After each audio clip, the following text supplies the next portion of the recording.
All right, y'all, we got the Gen 4 Magnum box from Vintage Air right here. Seems to be a real nice unit.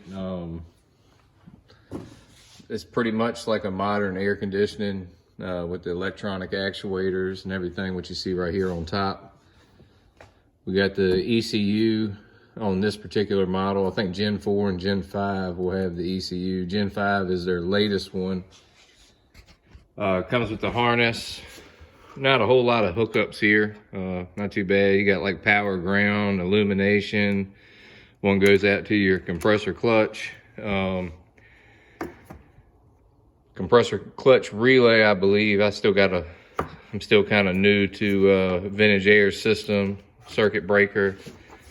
As you can see right here, we got the plug that plugs into your ECM.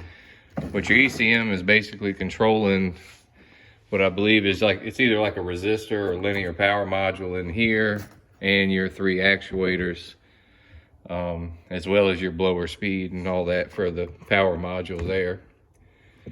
But the unit's actually really compact at first glance. I've already unboxed everything. It's kind of boring watching somebody unbox a bunch of stuff, but yeah, cool packing material, right? So we got 2 different size hoses it comes with, and this is the universal Gen 4 kit. So I'm pretty sure this is defrost right here, these 2. And then on the side, I'm not sure which is which. One's gonna be panel, one's gonna be floor. But yeah, you got your blower motor here. Kind of an old school style expansion valve, but I personally do like the expansion valve systems. I think they work better than the orifice tube.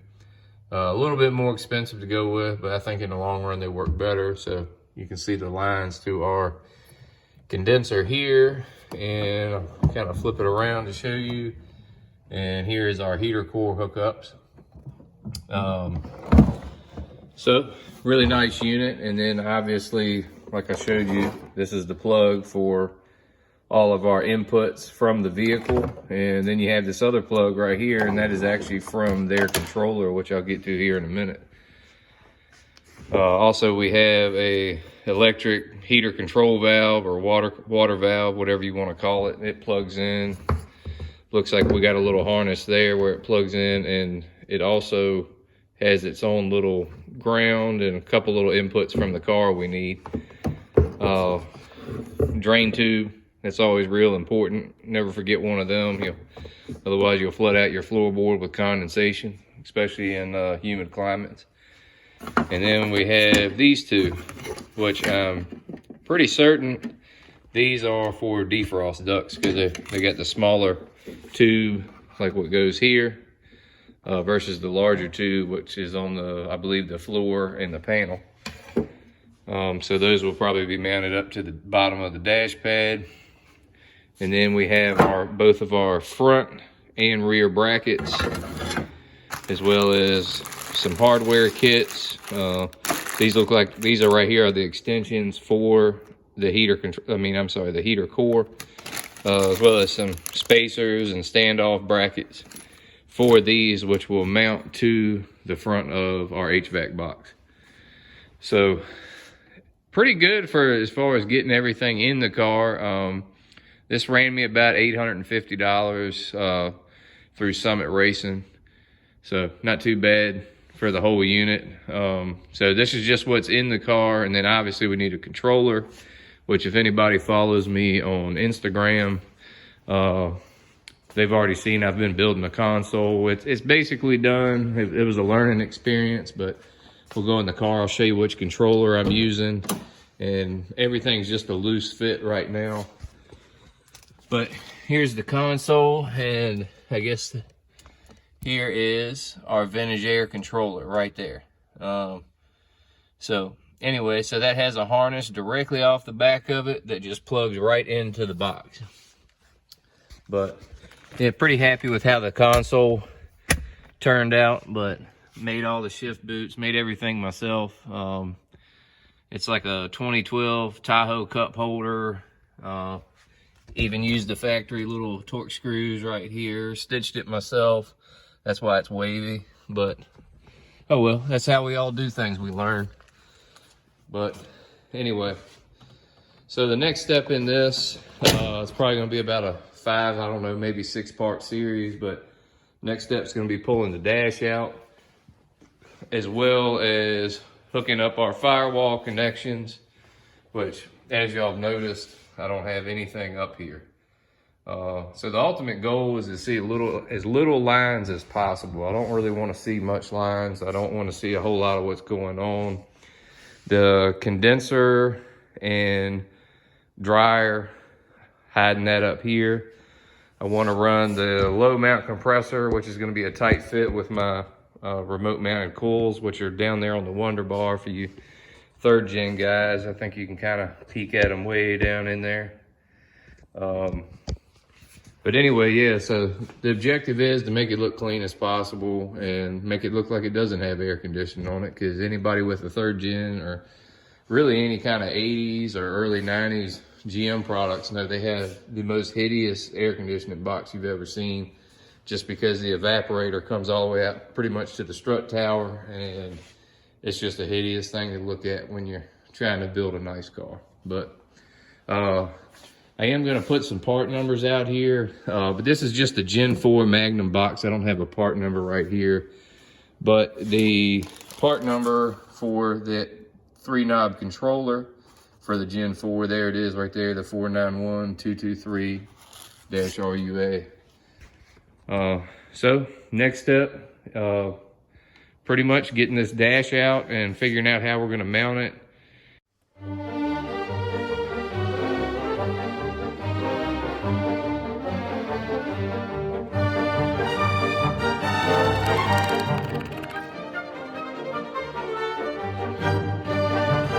So here I did want to show y'all. All right, so here is our controller here. Since I had it in there at the first part of the video. Here it is, super simple attachment.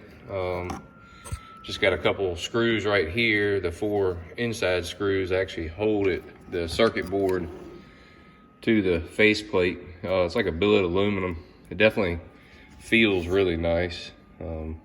It's real smooth action, and I believe that this part right here is actually your illumination.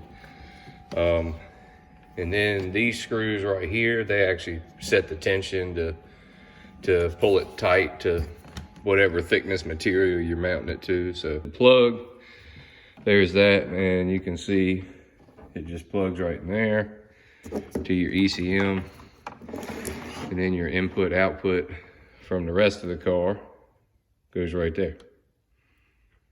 Yeah, so that's pretty easy. So let's start getting the rest of it out.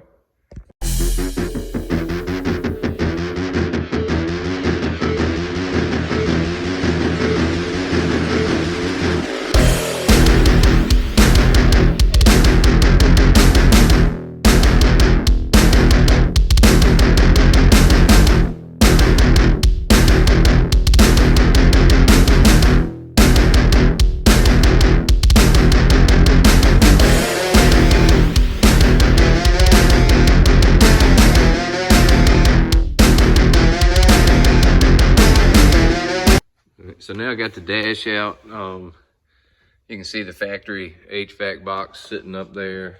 You can see some wiring. I'll probably clean some of this up. And the next step we're going to be doing to get the HVAC box out is a lot of these screws are actually helping to hold that in. So I'll probably have to use some nuts and bolts and stuff when I go back together with this, something a little bit different. But well, let's get that out and try to test fit the box. All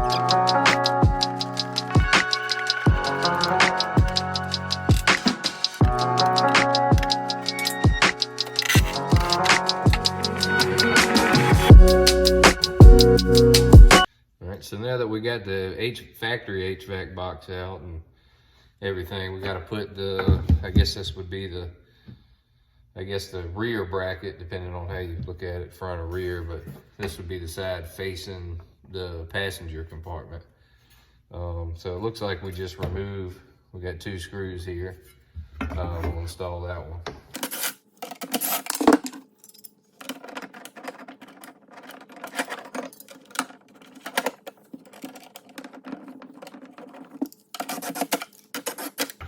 So now we're gonna go to the front of the box where you can see the heater core right here.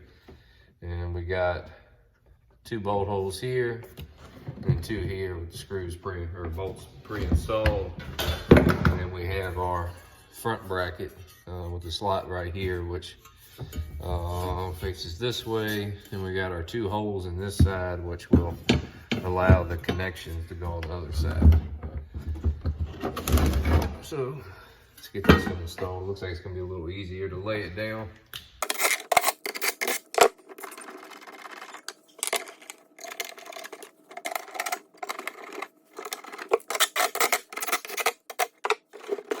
All right, well, I got the box sitting in there.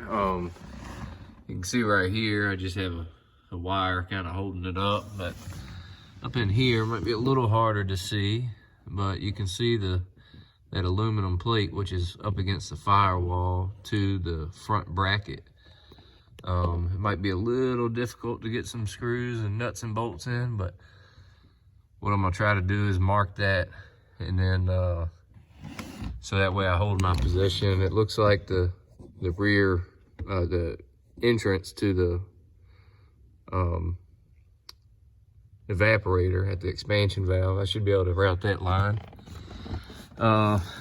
May have to reconfigure a few things down here just that I had modified. I might have to lengthen my harness here, possibly. Of course, depending on how you did it in your 3rd gen, that might vary. Might even be able to come up with it a little bit. We'll see. Because the actuator still got room. We're up off the floor everywhere, so, and it's kind of hard to see, but it looks like the factory HVAC box was coming back up in here somewhere. So looks like at least in that area by the console, we'll have plenty of room. The only place that looks like it'd probably be a little close or a little tight is right in here.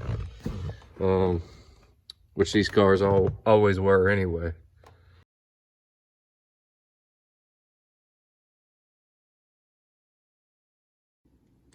Well, I've got the dash loosely hung back in there. Both sides, just the 4 main mounting bolts. I'm pretty impressed with the amount of room. I mean, I can pretty much get a fist all the way around this thing. Maybe with the exception of right here. Sticks out a little far right here. Here's where a drain tube is gonna go. So, yeah, I'm pretty impressed with how well the shape of this system fits the car. I mean, of course, most cars do have a transmission hump, and they definitely had that in mind when they designed this system. Yeah, pretty happy. It opens up a ton of room in the dash having it like this. So it'll probably be a lot in the future. It'll be a lot easier to run things along and all that. But so now I'm just gonna pull the dash back out, mark it, proceed to drilling some holes for the bracket and get everything mounted. And then after that, I'll get the lines and start working on the bulkhead connections. All right, so I jumped ahead a little bit. You can see I got the 2 heater hose extensions on the heater core. They just had a little O-ring fitting inside of there. Got some 5/8 heater hose on either side. Both are 5/8. I thought they were both 3/4 at first, but they're both 5/8. So just some old pieces on there. And then so I took this with the bracket that I had previously installed and held it up to the firewall and marked some holes is all I did. But anyway, I did go ahead and drill the holes. I'll show you what that looks like. I do have to get some shorter bolts than what I have there. So you can see we got bolts here, here, here, and here. And I probably could have came over just a little further. You can see where I got the harness for the engine coming through, and it's coming through basically in the factory air conditioning spot, kind of behind the passenger side cylinder head. So for those of you that aren't running anything right there, you could probably come over just a little bit further, but the heater hose lines do kind of come down and go up under here. And I'm thinking up in this hole is where I might put the bulkhead connections. This is where the old fresh air door was. So this is the cowl drain, which it is got a lot of depth there. So I don't suspect that any water would ever make it through. Of course, it was a fresh air door. So if it didn't leak when you had the fresh air door open, then I doubt it'll leak now. But seems like a pretty good spot to send it through, considering everything up in here is, all the real estate's pretty much gone. And another thing we're gonna have to do here is drill our drain, which I'm assuming I'll probably try to get down in here somewhere and try to avoid the exhaust if I can. So you see I got removed here the plate that covered all the factory holes and everything. I mean, some of you guys that want to spend a lot of time, you could actually weld all this stuff up if you got the engine bay empty or something like that. But anyway, so you see the blower motor hole there, or the original blower motor hole. That's where the pass-through is going to come through. And here is the back of the plate. As you can see, I'll show you the other side. Yeah, there's the other side. It's painted. That's why I got it laid down here on a paper towel to try to protect it. So right here I have the pass-through connector, and you can see all the fittings that go through it. There's a part number there, that 389-800, and if you notice it says number 8 and number 10, so you get one number 8, which is right here. You see the little step down in it. I'm actually swapping this one for a 389-600, but either way, they're both the same. So as you can see, I got it marked here. Traced my circle out.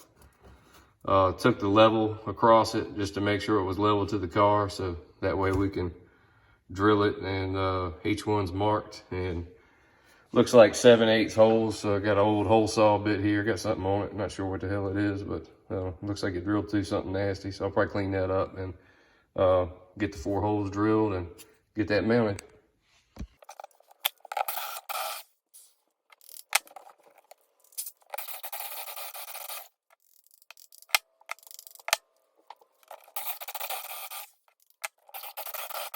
Now that we got it mounted, you can kind of see how it's got the little flat spot right there. I don't know how well the camera can see it, but so I can find where the camera's at on the phone. But anyway, so a little bit how they go through. So the little flat spot just lines up. You can see the holes are centered up pretty good. I did have to file them just a little bit, not much. Just kind of wiggle it a little bit and it goes on through. So, and then after that, we can take our nut wherever I put it. There it is. And so you can see from the back side there, when the nut goes on. So pretty easy to do.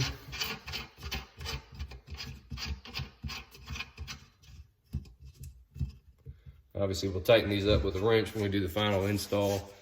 I probably would, and probably on the back of this and where this mounts, I'll probably end up putting some kind of like a 3M weather strip adhesive just to prevent any water from when you wash the engine bay or any of that. But yeah, it should look pretty good. See how it looks on the car. So here's what it looks like once installed. Yeah, pretty centered in the hole, and there's our bracket. So yeah, we're getting ready to do a final test fit. We got to still got to get a couple of bolts for the hardware here, and we got to do the front mount, and we'll go over that. Let's see what it looks like from the under the engine bay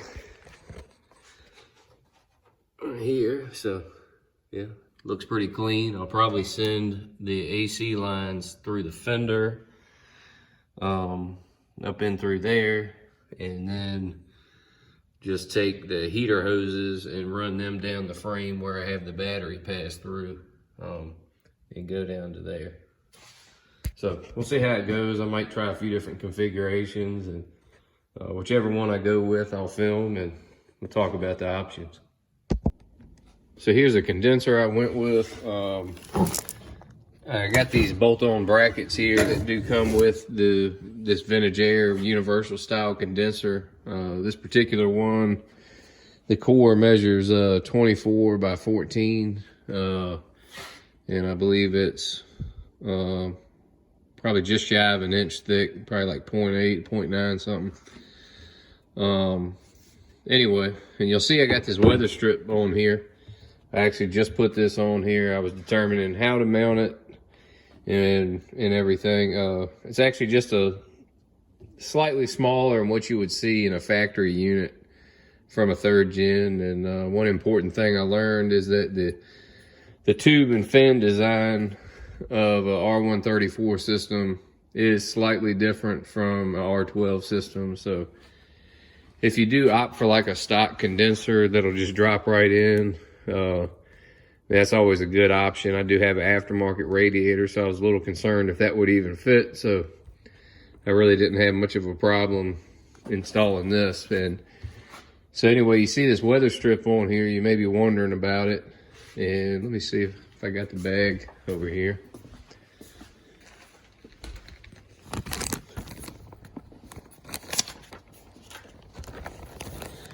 And this is what I went with. I actually got it from AutoZone. You can get it in these 20-foot and 50 and 100-foot variations, but this is one I got, was a 8-foot. And anyway, as you can see, it's just a regular, like a trim, and it's got a pretty strong double-sided tape. I mean, you can see I'm picking up the whole unit here. It's bonded so strong to it. But anyway, the idea behind it is this side is facing the radiator. So you want it to try to seal to the radiator as good as possible. That way when your engine fans kick on, it's drawing to it. And so I've already test fitted. You can see I got my radiator out over here. And this is just like a Champion unit. And you can see I got the little Spall fans on here. I think they're like 1600 CFM a piece. So anyway, so the idea is that when the condenser is up here, that it seals up to it, and when your fans come on, it's actually drawing all the air through it and not around it. And I'm gonna do it kind of like the factory. I actually put a piece of weather strip right here. You can kind of see the ridge in the radiator or the lower radiator support, and it actually sits right on there. And then you can see I got the dryer mounted too. I'm not really happy with the bracket, how that's going. So no, that's kind of flimsy. I just bent this little bracket they had, and I don't know, I feel like it should be a little stronger. But anyway, so I have drilled, see if I can get it to focus. There it goes. So 2 holes, so one there and one there.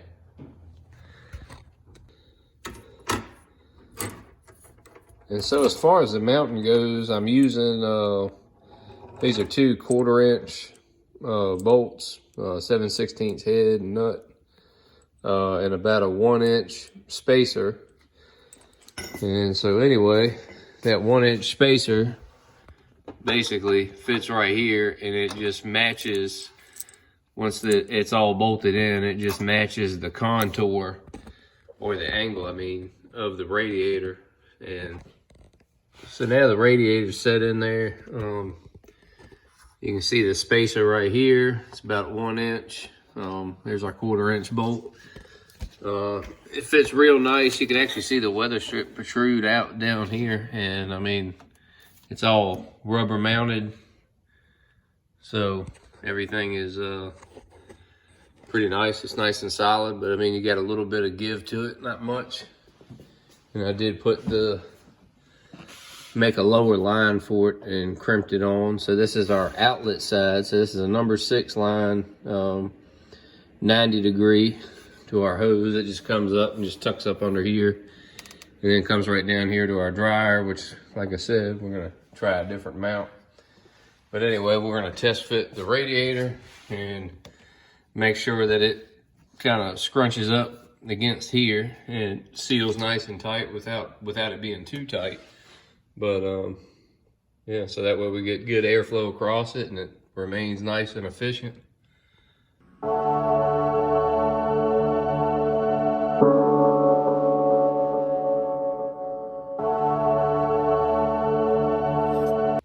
right, did want to show the front bracket. So I do have the box permanently mounted.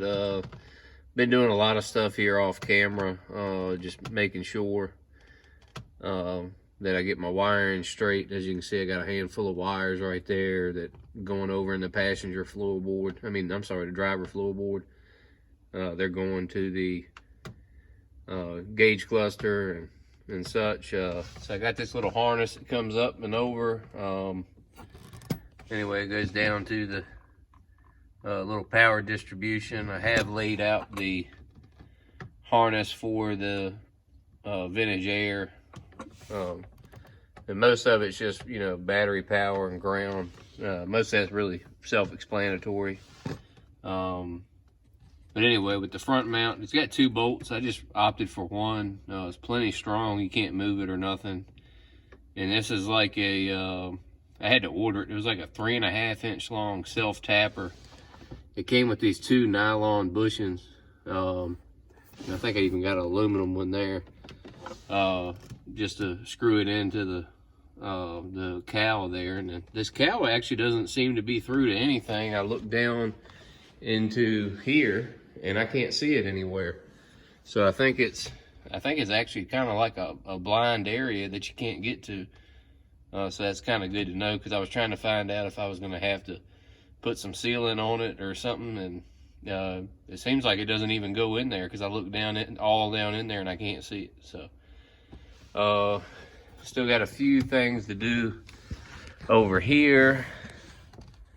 So you can see the heater control valve right there. I actually got to get some clamps. Probably go by Tractor Supply or something, get me some clamps. And then I got me some of these 90s right here to hook the heater hoses up with. So that's all pretty easy.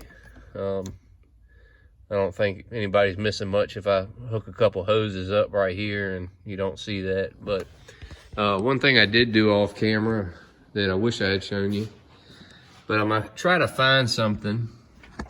Here is our drain tube. It's about a 7/8 hole. And anyway, I think it's like 5/8, or maybe it was 5/8. I think it was a 5/8 hole. I can't remember. I don't think my thumb's that big. But anyway, so you can see this is the drain tube. So we're gonna have to, I'm gonna try to end up, I haven't decided where I'm gonna go with it. That's why I left it so long. But I'd like to dump it probably right down in that area right there beside the transmission off the exhaust. I did put some silicone on here, so I got to get some of that off. You can see it around the bolt holes and stuff. I was just trying to make sure I had everything sealed up. So I got the dash back in.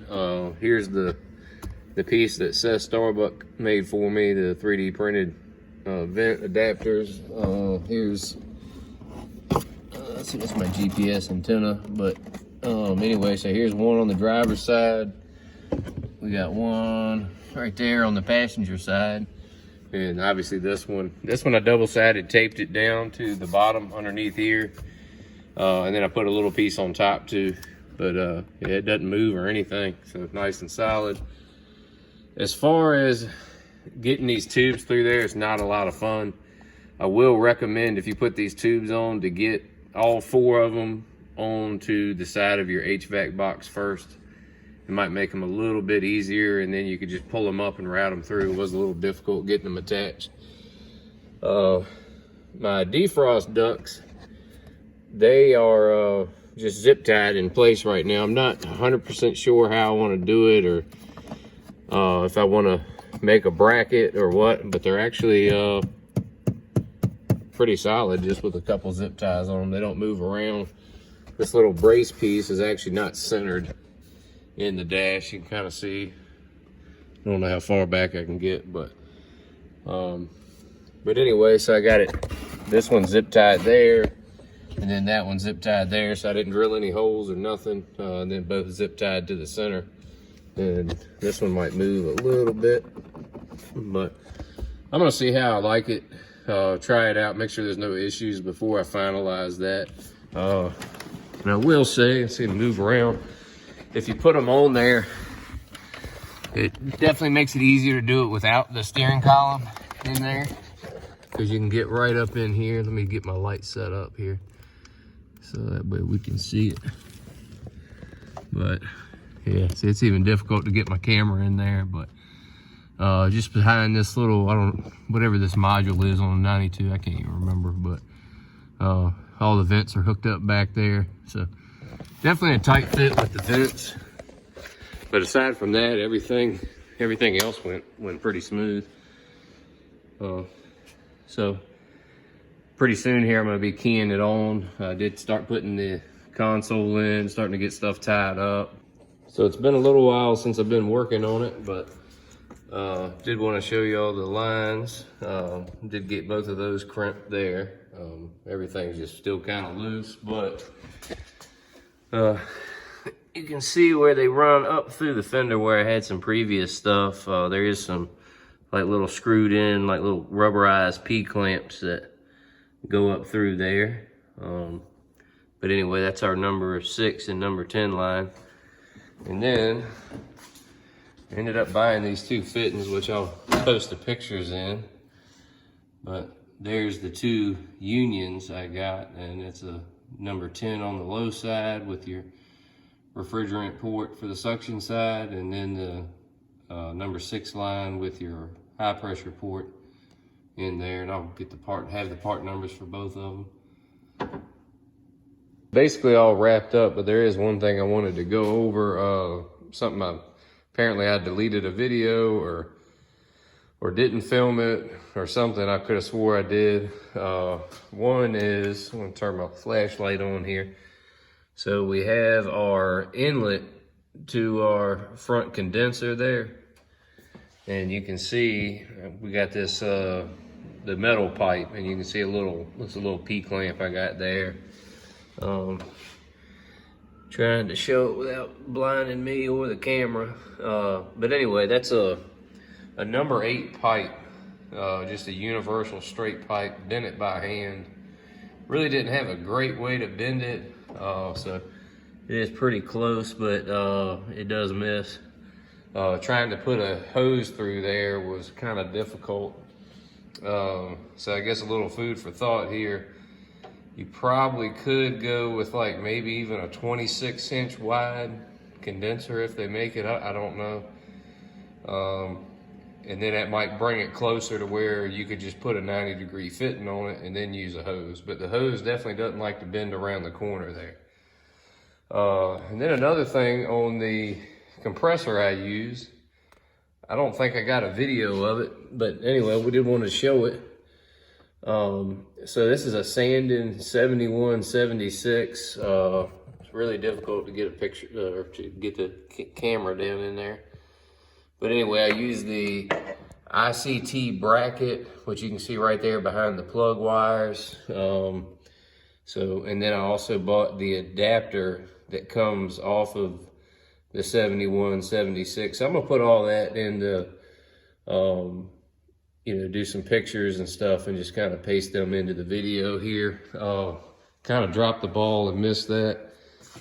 But everything's pretty straightforward as far as that went. I mean, I bolted the bracket on, bolted the compressor to it, and ICT, they gave you a part number for a belt. I just went to AutoZone, gave them the part number, they had the belt, I put the belt on, it fit. So that's pretty easy. Just bolted that on. And then another thing, you can actually see the room I have behind the compressor. It's like a lot of room behind it. So I don't even think I had to do all that where I clearanced the cross member, and it's super difficult to get it to focus down in there. But man, I drove the car one time and it's already completely dusty down there. It's crazy. But yeah, we'll do a quick couple operational things that we'll do, and also when we get it charged up, and we'll get some vent temps and all that kind of stuff just to see how well it works, see how well this combination works. I don't know. Could be good, could be mediocre, might be bad. Hell, I don't know.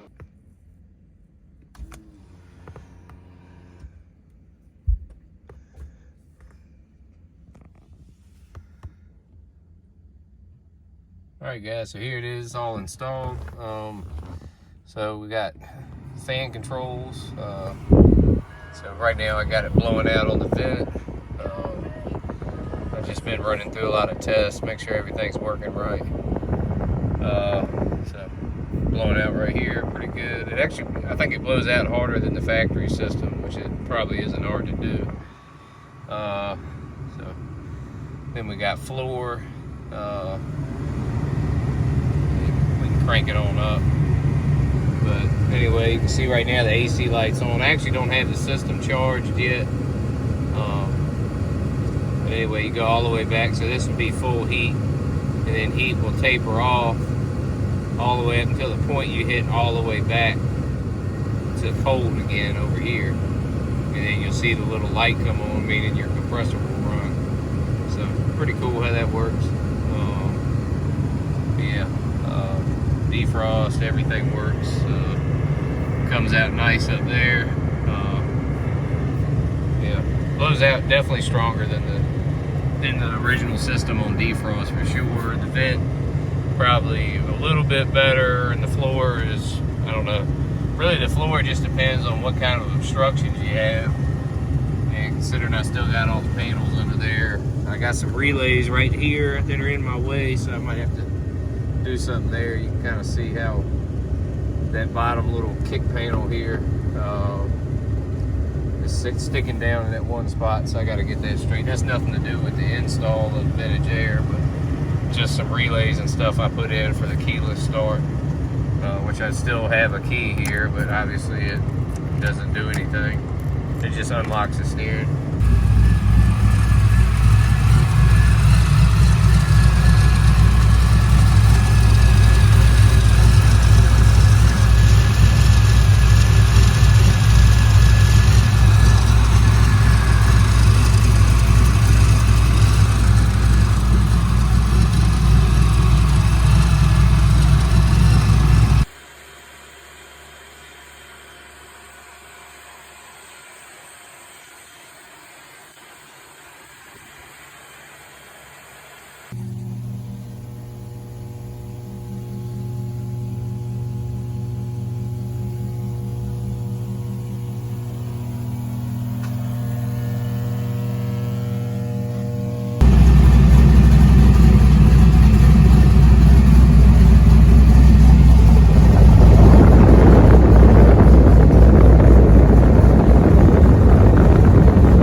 Alright, so as you can see in the video, we had the coldest it got is about 48 degrees. And that's just sitting here idling. That is not moving down the highway.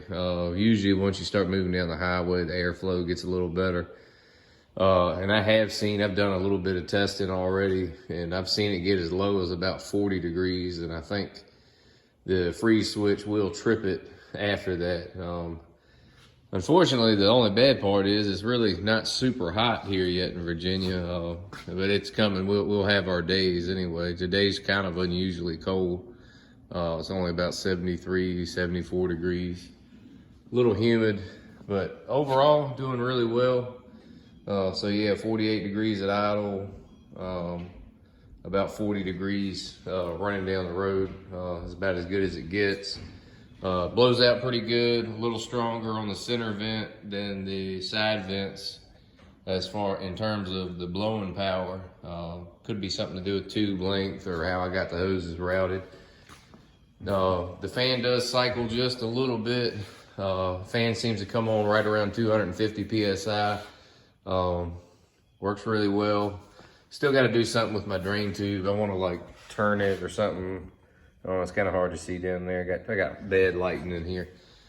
But thanks for watching, guys. I'll eventually do a update video and kind of do an overview again of the car and just, you know, with the vintage air system. And thanks for watching, and let me know what you think.